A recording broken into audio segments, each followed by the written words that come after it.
میں مشکل میں ہوں کہ اپنے بچوں کو کون سے مدرسے میں بھیجوں، سنی مدرسوں میں یا وہابیوں میں۔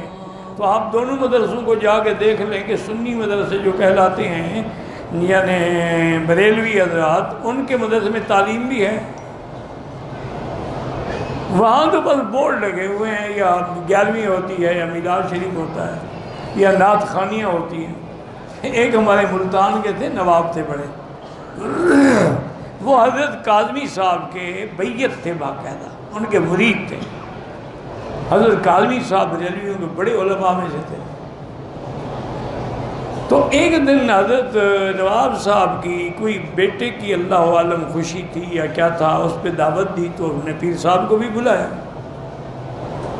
تو پیر صاحب کو لوگوں نے، ان کے جو خاص لوگ تھے، انہوں نے بتایا کہ حضرت یہ مرید تو آپ کا ہے اور اس نے ایک مدرسہ بنایا ہوا ہے، مدرسے کے جتنے مدرس ہیں وہ سارے دیوبندی ہیں،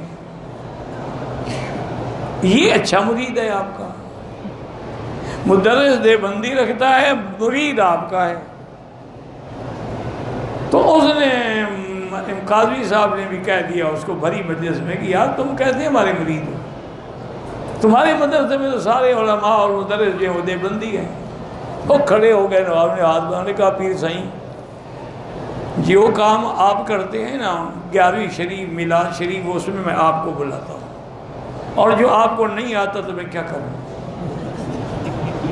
آپ کے ہاں کوئی مدرس کتاب حدیث پڑھانے والا ہی نہ ہو تو میں کدھر جاؤں؟